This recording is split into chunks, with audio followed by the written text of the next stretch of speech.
All right, so action potential. Action potential has everything to do with the propagation of an electrical signal down the axon to the end of the axon, which is the synapse. And so that's what we're gonna explore here. So I'm gonna do my own drawings, and I'm gonna so this is the axon hillock. We're gonna start here. And so this way is the soma of the cell, and then this is the axon itself, and it continues that way to synapse. Okay. And at various points in this little thing, let's switch to the eraser here. At various points, we have channels.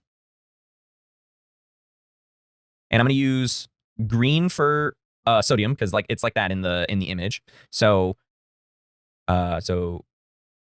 green is sodium, and these are positively charged sodium ions. And then so they're out here hanging out, and there are a few in here, but there are far more out here. As I need to be a little bit more direct with my circle drawing here. So they're all out here, and then we're going to use red. I know they're yellow in that image, but we're going to use red. And this is going to be potassium. These are potassium ions. They're positively charged. So in the, oops, too far. A bridge too far. So in the, oh, I forgot to draw my potassium. So there's a bunch of potassium inside the axon. And there's a little bit out here in the extracellular space. There are a few there, okay? So there are two principles that allow for the flow of the action potential down the axon. So from left to right on your screen, or I should say from left to right on your screen. So the two principles here are the electrical or ionic gradient, and the second one is the concentration gradient. And if we were to put an electrode here, we'll say here. Okay, so these are my two electrodes. They're connected, and they're going to be printed out on a graph. And so I'll draw the graph down here. Ooh, what color should I use for that? Let's do blue, shall we? So on this graph, I am going to plot the progression of this action potential by way of doing millivolts down here, and then we are going to do time down here, okay? And the positions of the two electrodes is important because as the propagation of the action potential heads down the axon, voltage that is read by these things, so they read millivolts, okay? The voltage here is going to change as the action potential goes down the axon till it gets right here, right? And so we could have 1, we could have 2. Actually, I think I just want to do the 1. Let me grab my eraser because I don't want this one. I don't want that one. Let's go back to this, and we'll draw some more. Okay. Okay. So this is the graph that I'm going to read, that I'm going to look at, and so we're going to read the change in electricity. So this gradient on this graph when I graph it, and then I'll label it as we go through. So let's talk about what happens here. All right. So first and foremost, let's talk about resting potential. So I'm going to draw a dashed line, and we're going to call this the resting potential. And the resting potential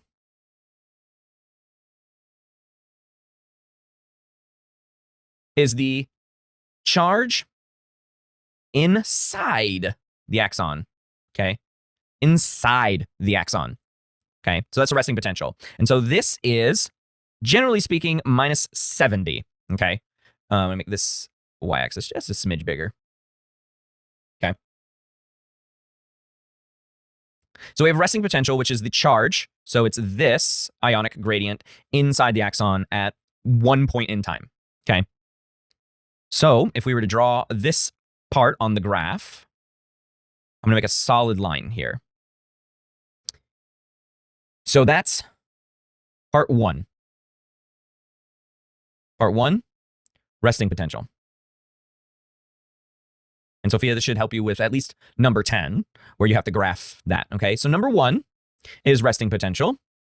Then let's say our axon here, the axon hillock, got some information that says fire. So what it's going to do is it's going to send that information down now. And really what this amounts to is these doors opening and the sodium pumps. So right here, this door is closed and this door is closed, okay? So the sodium pumps here are now going to open. Sodium potassium pumps. And what's going to happen is you're going to end up with more sodium flowing into the cell here. So more sodium flowing into the axon. And then at the same time, and around the same place, we'll place them right here. Potassium flows out. Okay. So more sodium and fewer, or I guess I should say less potassium. Okay. What this does is depolarizes. It depolarizes. So depolarization. Oops. Oh, man. Polarization. This is when the negative 70 millivolts resting potential increases. Let me actually. So it increases. So less negative. And that's because positive increase of Na plus inside axon. Okay. So that's what depolarization does. And so I'm going to draw it here with green. And what you get is a shoot up here. Okay. And on this graph, you'll end up with, let's just mark this here at plus 30. And so that is what is being read by this electrode right here. Okay. That is what is being picked up by this metal, which will allow electrons now to flow in it. And then that comes and it draws it on this graph. Okay. I'm going to move my arrow here. Okay.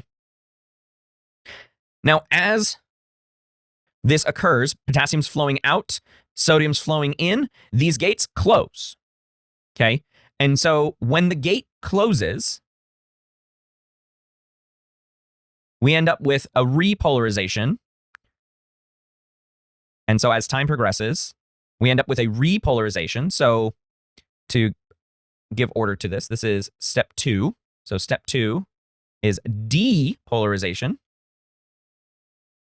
And then, so that's right here.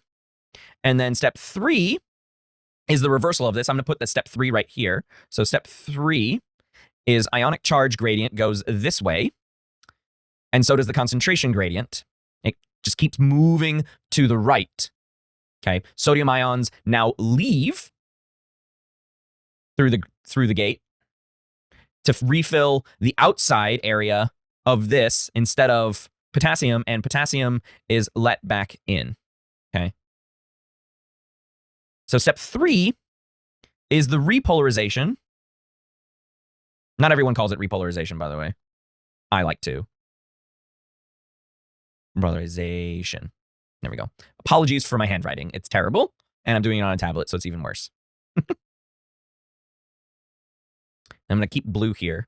And down here, as the dip, there's a dip, and then we're back up to resting potential. This dip is called hyperpolarization. So if we put this back here, this is when the axon becomes more negative. So we'll call this minus 85 millivolts. Okay. So more negative. And that's because the work of moving sodium and potassium in and out here leaves a bunch of, what color do I want to use? Yellow. Leaves a bunch of, oh, we can barely see those. Yellow. We'll say yellow here. And these are Cl negative. I don't know if you can use, I shouldn't have used yellow. And that's why it becomes more negative until you reach an equilibrium again with potassium and sodium gradients, concentration gradients in and outside of the axon. Okay, so that's step 4. That goes here, 4. So 4 is hyperpolarization. Oops. Okay, and then 5 would be resting potential. Now that's the basic movement here. And so you can see, so this, glad I didn't use yellow for potassium. So if we were going to use this, so we have step 1 here. This is step 2. This is the propagation of step 2, and then step 2. But back here is step 3, 4, and 5. Okay, so you can see that 2 is moving along. But if we were to just put this one electrode in here, this is the kind of graph that we get from it. This is a simplified one. Okay, so we're going to be going into more detail about various reasons why an axon may or may not fire. But for the sake of argument, we're just going to use the simplified version. And this whole process here,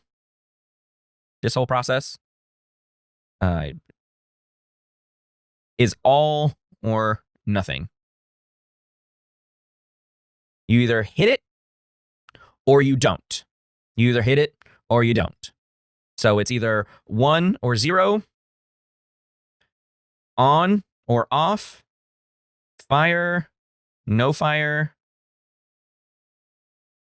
and so on and so forth. Any kind of dichotomy that you can come up with. That's what the all or nothing principle is. It always goes from resting potential to a saturated, positively charged axon, which allows for the electrical gradient to progress, okay, down the axon. You need to have both of these go, okay? Concentration happens because there is less going on of sodium inside and there is less potassium outside, and so the concentration gradient allows the back and forth to occur, okay? But for it to go from left to right down the axon, you need the ionic gradient. You need the gradient, the charge gradient to go super positive. It has to go to, plus 30, plus 40 millivolts. So you're talking about a change in charge that amounts to about 100 millivolts worth of change. So the delta would be about 100 millivolts. And that's a 4. That's annoying. All right, so let's talk about saltatory conduction. So this is for myelinated. Let me try that again. There we go. Oh my. Myelinated neurons are axons. Okay, well, they are axons, of course. So myelin is fat. Fat is not conductive. That is, it acts as an insulator. So, by virtue of that, it doesn't allow any electron flow in or out of it. Okay, it doesn't allow any flow. Okay. So myelin is fat. Fat is an insulator.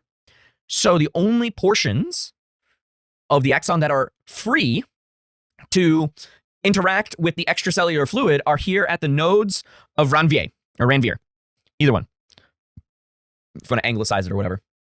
Okay, so what ends up happening is really important. I love how they say local current flow here, but no arrow. Local current flow. Oh, that is a terrible arrow. There we go. Let's try that again, huh? There we go. Better. So local current flow is going from left to right again.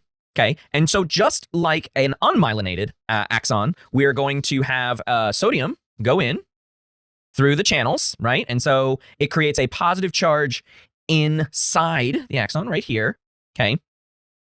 And of course, potassium is leaving at the same time sodium's coming in. Okay, leaving this one a little negative in here. And so what ends up happening is these pluses need to keep flowing this way because they're being followed essentially by a negatively charged axon, okay, that it's returning. That is hyperpolarizing and then returning to resting potential. And the only direction it can go is this direction. It's only one direction, like the band, okay? And so you have this positive charge and then it's like, oh, it meets another positive charge. But these positively charged ions that already made it into the axon don't get to leave. They have to get over here. They have to get here first. And so essentially what happens is a jumping. let me redo that because that's what ends up happening is a jumping of charge and concentrations from one node to the other, okay? Because one node activates the current to the other node where the membrane regenerates the action potential. So it's not like, so if I had a copper wire, I'm just going to make it, so if I had a copper wire, wow, electron flow goes in a steady straight line continuously, okay?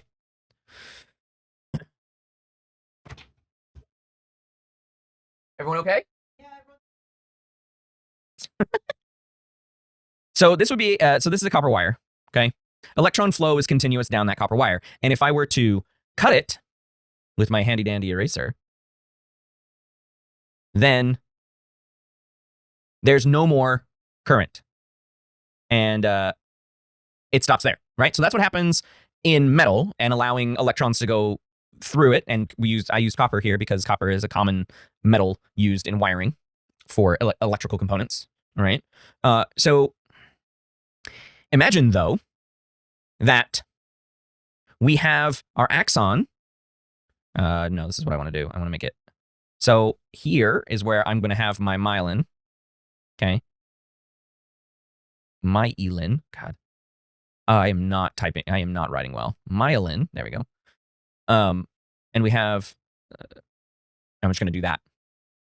So we have our gates for sodium. So our NaK and our NaK gates, they allow flow back and forth, okay? So on a copper wire, if we cut the connection, there's no more electron flow, okay?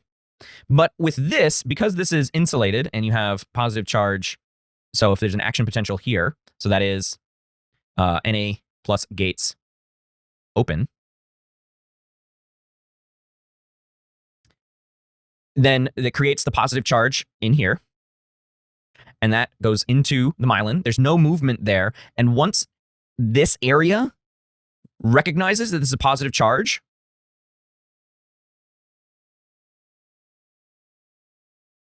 it tells this node open. And this is critical. This allows the jumping. Okay, this allows the jumping. Now, the myelin sheaths are the same size with the same distance for each node. Okay, and that's purposeful. It allows essentially allows the electrical signal to jump and play, essentially. Okay, this is showing you the difference between the speed of the action potential in a, can I zoom in on this? Oop. Yeah.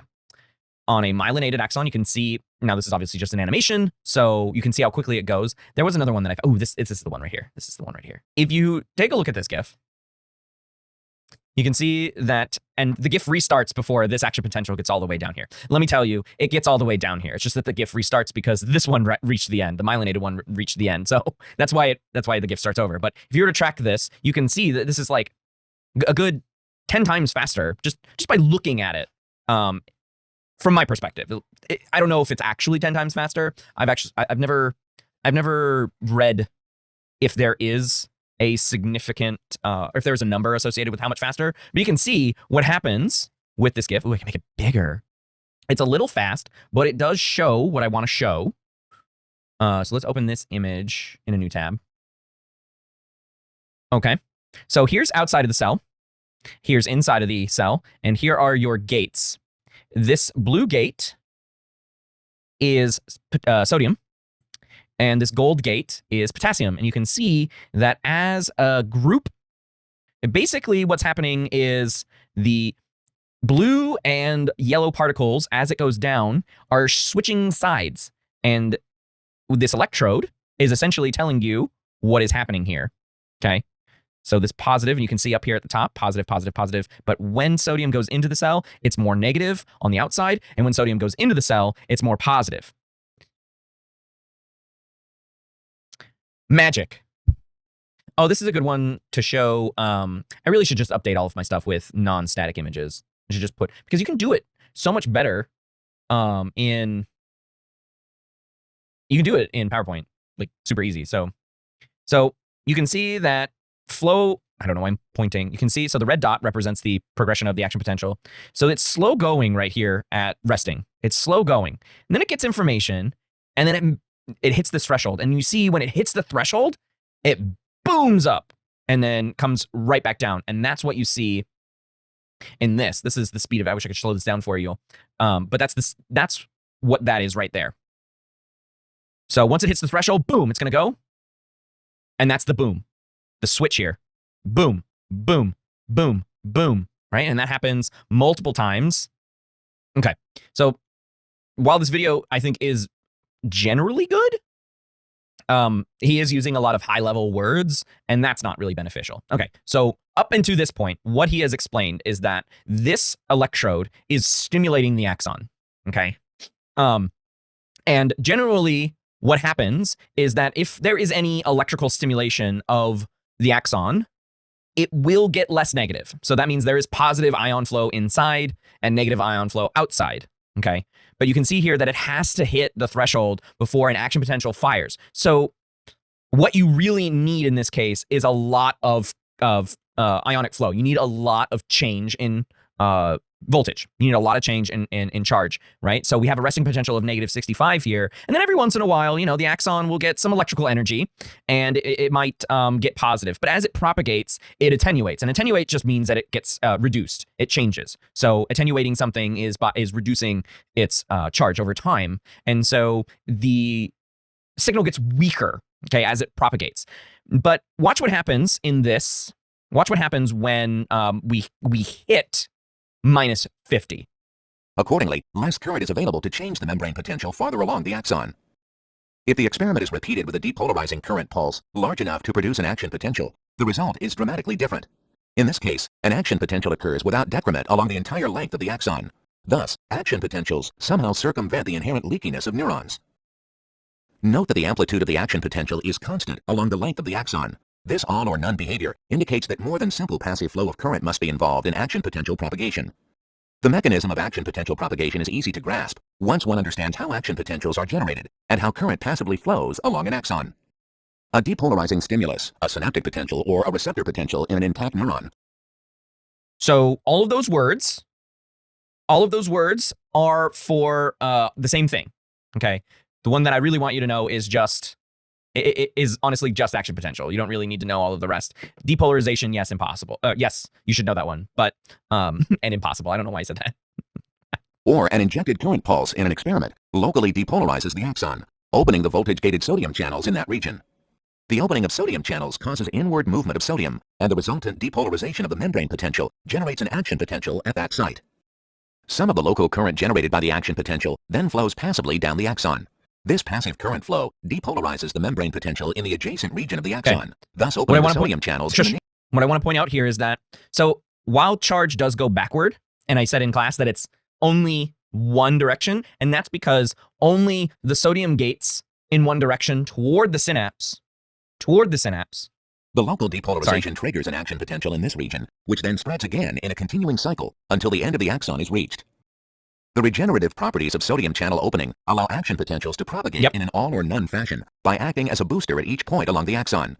Note that as the action potential spreads, the membrane potential repolarizes due to potassium channel opening. So you see what they're showing with this is that strength in the axon of the strength of the action potential is consistently replenished to maintain that plus 30 millivolts. So distance over time, that attenuation does not occur. And they're representing this in the animation by, the attenuation is represented by a decreasing shade of red hue. But then once a sodium channel opens, the red gets more saturated. So that's what they're showing here in this. And sodium channel inactivation, leaving a wake of refractoriness behind the action potential that prevents its backward propagation. The rate of action potential conduction limits the flow of information within the nervous system. It's not surprising then that various mechanisms have evolved that optimize the propagation of action potentials. One way of improving passive current flow is to increase the diameter of an axon, which effectively decreases the internal resistance to passive current flow. You see the little. Another strategy to improve the See, there passing you go. flow That's of the electrical refraction current is to we were talking insulate the about axonal earlier. membrane, reducing the ability. And so this is why it only travels in this one direction, because even if you stimulate it here, which by the way is, this is artificial, putting an electrode and stimulating it here. And why I wanted everyone to know that it's the action potential starts at the hillock, because there's no axon before the hillock. That's the soma, that's the cell body. And so we go in one direction because that's when the gates are opening, and that's what continues the propagation. And the refractory period is the potassium flowing into the axon to keep the positive flow moving forward. Of current to leak out of the axon, and thus increasing the distance along the axon that a given local current can flow passively. Among vertebrates, this strategy is evident in the myelination of axons, a process by which glial cells wrap the axon in myelin, which consists of multiple layers of closely opposed membranes. By acting as an electrical insulator, myelin greatly speeds up action potential conduction. The major reason underlying this marked increase in speed is that the time-consuming process of action potential generation occurs only at specific points along the axon, called nodes of Ranvier, where there's a gap in the. So this myelin here, like I said, acts as an insulator to the ion flow. It doesn't allow for any bleeding like it is. And so it's going to show two competing ones, and as the other GIFs show you, it's much faster. Myelin wrapping. An action potential generated at one node of Ranvier elicits current that flows passively within the myelinated segment until the next node is reached. This local current flow then generates an action potential in the neighboring segment, and the cycle is repeated along the length of the axon. Because current flows across the neuronal membrane only at the nodes, this type of propagation is called saltatory, meaning that the action potential jumps from node to node. See? Ranvier. I wasn't wrong. It's a French name, so of course you have to say Ranvier. Although I think my sister would tell me you would just like trail off after you say Ranvier. The result is a greatly enhanced velocity of action potential conduction. Look how fast that goes. Whereas unmyelinated axon conduction velocities, because there is no attenuation and bleed out into the extracellular fluid, it goes much faster down the tube is really what it is. It just goes faster down the tube. And so I'll let this guy finish. Range from about 0.5 to 10 meters per second. Myelinated axons can conduct at velocities of up to 150 meters per second. To this day, there has been no good description as to why it's saltatory. I suppose it has to do with the definition of saltatory. I don't know. But it just seems like that's salt. And that's what, that's what NaCl is. That's what potassium chloride is as well. So I guess if I spent all of my years studying this, I probably know why it's called saltatory. But honestly, that's what it is. It's jumping. It's the jumping frog of Calaveras County, or whatever that fable is. See, there's less bleed. That's what the arrows are showing. There you go.